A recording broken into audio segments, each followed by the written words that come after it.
Now, moving on, Communications and Digital Economy Cabinet Secretary nominee Eliud Owalo has pledged to revitalize the operations of the Kenya Broadcasting Corporation to put it at par with other peers in the world. Speaking when he appeared before the National Assembly Committee on Appointments, Owalo said among his intervention plans include renaming Kenya Broadcasting Corporation to Voice of Kenya, re-engineering the content of KBC, and revitalize the infrastructure of KBC to match global best practices. Ben Chumba now reports. Do hereby swear to testify on all matters in question and tell this committee the truth. When he appeared before the vetting committee on his suitability to hold the office as the Cabinet Secretary for Information, Communication and the Digital Economy, Eliud Owalo said he had an elaborate turnaround strategy for the state broadcaster, Kenya Broadcasting Corporation. KBC is a depository of the history of this country, and it is the mother institution that has given birth to all other media houses. What is it that you are likely to do?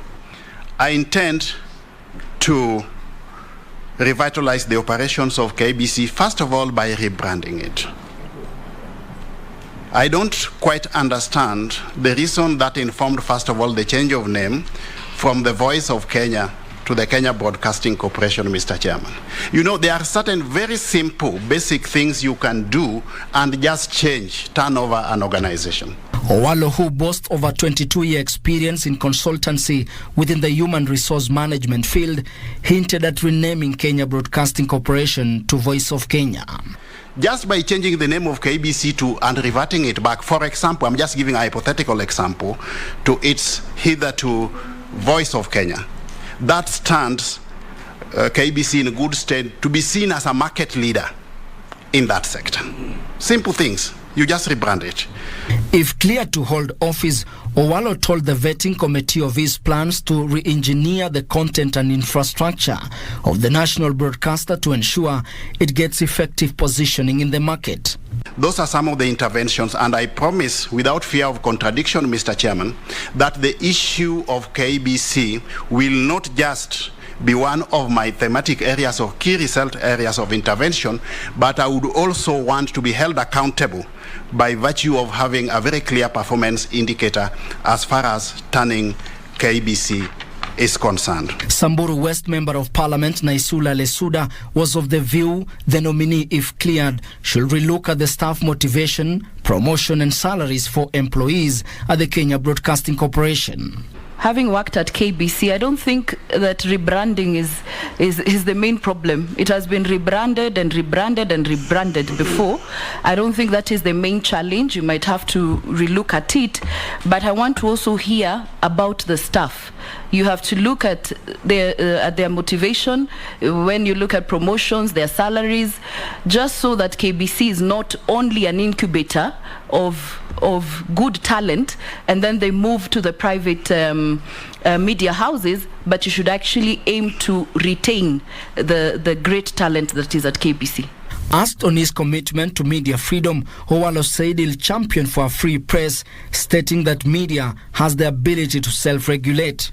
I would rather the media fraternity regulates itself while we create that enabling environment.